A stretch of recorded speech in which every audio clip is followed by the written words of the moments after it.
Assalamualaikum warahmatullahi wabarakatuh.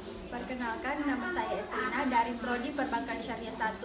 Adapun tujuan saya untuk membuat video ini dalam rangka memenuhi nilai ujian MITES dari mata kuliah Ulumul Hadis. Materi pertama yaitu pengertian sejarah perkembangan dan cabang-cabang Ulumul Hadis. Pertama yaitu pengertian Ulumul Hadis. Ulumul hadis berasal dari dua kata yaitu ulum dan al-hadis. Kata ulum dalam bahasa Arab adalah bentuk jamak dari im. Jadi im berarti ilmu-ilmu, sedangkan al-hadis adalah segala sesuatu yang disandarkan kepada Nabi Shallallahu Alaihi Wasallam dari perkataan, perbuatan, takrir atau sifat. Dengan demikian, gabungan kata al-ulumul hadis mengandung pengertian ilmu-ilmu yang membahas atau berkaitan dengan hadis Nabi Shallallahu Alaihi Wasallam. Secara umum, para ulama hadis membagi menjadi dua bagian, yaitu ilmu hadis riwayah dan ilmu hadis dirayah. Ilmu hadis riwayah yaitu ilmu hadis yang khusus berhubungan dengan riwayah, adalah ilmu yang meliputi pemindahan periwayatan perkataan Nabi Shallallahu Alaihi Wasallam dan perbuatannya, serta periwayatannya, pencatatannya, penguraian lafaz-lafaznya. Sedangkan ilmu hadis dirayah yaitu ilmu hadis yang khusus, ilmu hadis yang bertujuan untuk mengetahui hakikat, syarat-syarat, macam-macam dan hukum-hukumnya, keadaan perawi, syarat-syarat mereka, jenis yang diriwayahkan, dan segala sesuatu berhubungan dengannya. Sejarah perkembangan hadis. Perkembangan ilmu hadis selalu beriringan dengan pertumbuhan pembinaan hadis itu sendiri. Hanya saja belum dinyatakan sebagai ilmu secara eksklusif. Pada masa Nabi Shallallahu Alaihi Wasallam masih hidup di tengah-tengah sahabat, hadis tidak ada persoalan, karena jika menghadapi suatu masalah atau suatu skeptif dalam suatu masalah, mereka langsung bertemu dengan beliau untuk mengecek kebenaran atau melalui sahabat lain yang dapat dipercaya mengonfirmasinya. Sedangkan setelah Rasulullah Shallallahu Alaihi Wasallam wafat, para sahabat sangat berhati-hati dalam meriwayatkan hadis karena konsentrasi mereka kepada Al-Quran yang baru dikodifikasi pada masa Abu Bakar. Tahap awal Khalifah Abu Bakar tidak menerima satu hadis yang disampaikan oleh seseorang kecuali orang tersebut mampu mendatangkan saksi untuk memaksikan suatu riwayat yang disampaikannya. Ketika mulai terjadi konflik politik antara pendukung Ali dan Muawiyah dan pemicu umat terpecah beberapa kelompok Khawarij dan Ajabtin Muslimin. Sejak itu mereka melakukan pemalsuan hadis dalam rangka mencari politik lebih luas. Perkembangan ilmu hadis mencapai puncak pematangan dan berdiri sendiri pada abad keempat Hijriah, yang merupakan penggabungan dan penyempurnaan berbagai ilmu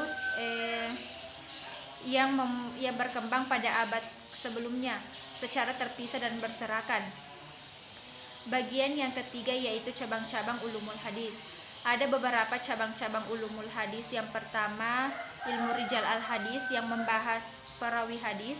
Yang kedua yaitu al-jar al-tadil yang menerangkan tentang cacat-cacat hadis. Yang ketiga, ilmu fanil al-mulhamat, ilmu yang mengetahui nama orang-orang yang disebut dalam matan atau dalam sanad.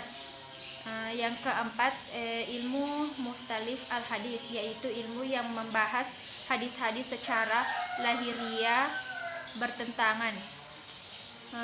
Yang kelima yaitu ilmu ilaihil hadis, ilmu yang membahas tentang sebab-sebab tersembunyi yang dapat merusak keabsahan suatu hadis.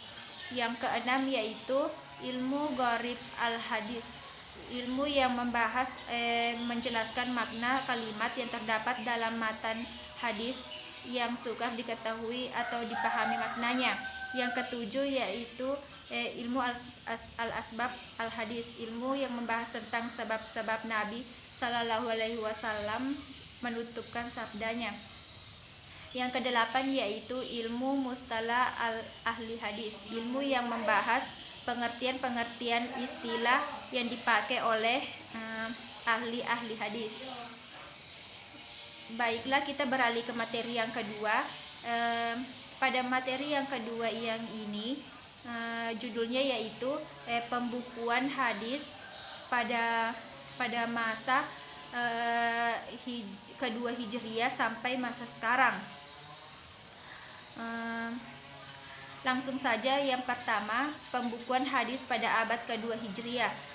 Periode ini dimulai pada masa pemerintahan Bani Umayyah angkatan kedua, mulai Khalifah Umar bin Abdul Aziz sampai akhir abad kedua Hijriah, menjelang akhir masa dinasti Abbasiyah angkatan pertama. Pada masa ini dapat dikatakan sebagai masa penulisan dan pengkodifikasian hadis secara resmi, dikarenakan instruksi Khalifah beberapa perihal menjadi latar belakang mencetusnya kegiatan tersebut. Pada pembahasan kali ini akan memuat pembahasan terkait latar belakang pengkodifikasian hadis pada abad kedua Hijriah, ciri-ciri pengkodifikasian hadis pada abad kedua, sampai kegiatan penyeringan hadis terhadap periwayatannya yang dianggap palsu. Dengan demikian, latar belakang atau motif Khalifah Umar bin Abdul Aziz mengemukakan instruksi mengkodifikasi atau membukukan hadis ialah: yang pertama, Al-Quran telah dibukukan setelah telah tersebar luas sehingga tidak dikhawatirkan bercampur dengan hadis. Yang kedua yaitu telah makin banyak para perawi atau penghafal hadis yang meninggal dunia. Yang ketiga yaitu daerah instan yang semakin meluas, peristiwa-peristiwa yang dihadapi umat Islam semakin luas dan kompleks. Yang keempat, pemalsuan hadis yang semakin mengkhawatirkan. Selanjutnya yaitu pembukuan hadis pada abad ketiga Hijriah. Periode ketiga ini dimulai sejak masa akhir pemerintahan dinasti Abbasiyah angkatan pertama atau Khalifah Al-Ma'mum sampai awal pemerintahan dinasti Abbasiyah angkatan kedua Khalifah Al-Muqtadir. Masa ketiga ini masa mentasihkan hadis, menyaringnya dimulai dari awal abad ketiga hingga akhirnya abad ketiga Hijriah ini merupakan puncak usaha pembukuan hadis 250 hadis sesudah kitab-kitab Ibnu Jurayj, kitab Al-Mutawatta, Imam Malik tersebar dalam masyarakat yang disambut dengan gembira. Kemauan penghafal hadis membukukannya semakin meningkat dan memulailah ahli-ahli pindah-pindah ke tempat yang lain, dari sebuah negeri ke negeri yang lain untuk mencari hadis. Hampir seluruh aspek ilmu keislaman berkembang pesat di abad ini dan tak terkecuali ilmu hadis. Dan perkembangan ilmu hadis telah terjadi kegiatan yang pesat dalam rihlah hadis atau pengembaraan hadis, penyusunan geografi perawi hadis, ilmu rijal al-hadis, dan pengembangan modifikasi bentuk dan penulisan. Pada abad keempat selanjutnya pada abad keempat periode ini dimuncul pujangga-pujangga abad keempat, ahli abad keempat ini dan seterusnya digelari mutakhirin. Kebanyakan hadis yang mereka dikumpulkan petikan atau mukilan dari kitab-kitab mutakadimin, yaitu sedikit saja yang dikumpulkan dari usaha mencari sendiri kepada penghafalnya. Baik, kita beralih ke materi yang ketiga yaitu sejarah periodisasi hadis pada masa Rasulullah dan sahabat.